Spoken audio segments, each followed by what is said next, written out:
We'd like to consider the deliverance of God's people as found in chapter 6 of Daniel. Remember, in the first chapter, we saw that there were 4 stories in the book of Daniel and 4 prophetic outlines, and that each of the 4 followed the same order of first the restoration of the kingdom, then the restoration of the king, then the restoration of the sanctuary, and last the restoration of the people.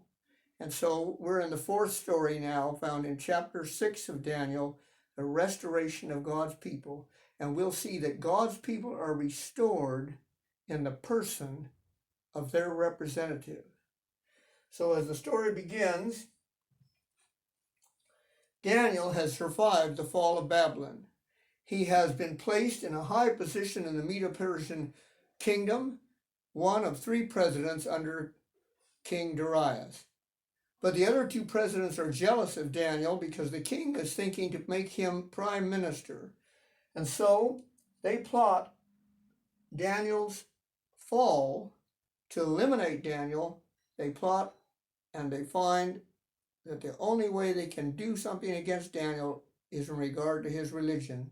So they go to the king and propose a decree making it illegal to ask a petition of anyone but the king for 30 days.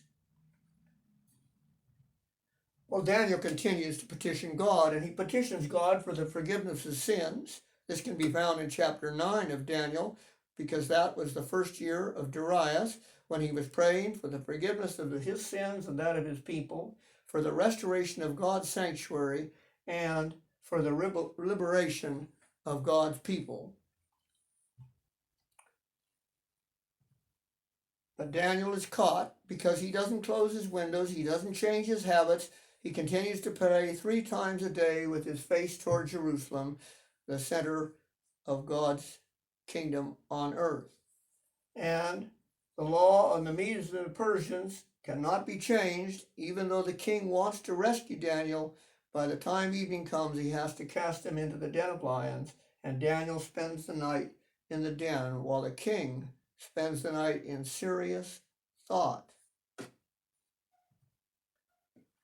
So we see that the representative of God's people in the early morning is delivered. The king goes and asks Daniel if his God was able to deliver him, is his God who he continually serves.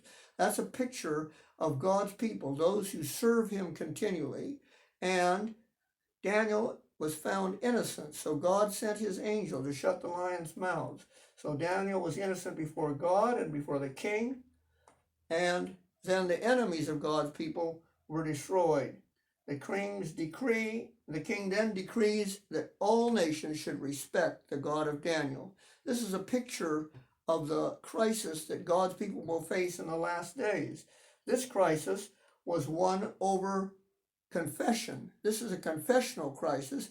That is, it was prohibited to confess directly to God, but rather you were supposed to confess your sins to a human, corrupt individual.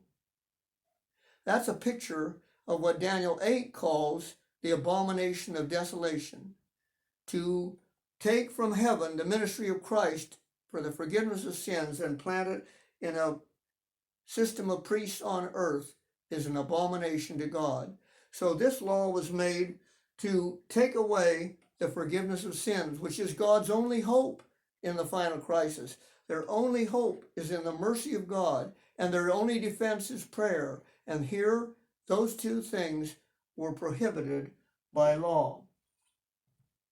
So in order to apply this story, we see that Daniel, like Jesus, was sealed in the heart of the earth, and that Jesus, like Daniel, was lifted out of the earth in the early morning to the rejoicing of his people. And both Daniel and Jesus were innocent while being declared guilty. And the restoration of God's people is secured by their representative. So Daniel represented God's people. He would be the one that would influence Cyrus to make a decree for the return and liberation of God's people, the return to Jerusalem. And Jesus is the one who represents God's people, and his coming out of the tomb gives us hope for final deliverance.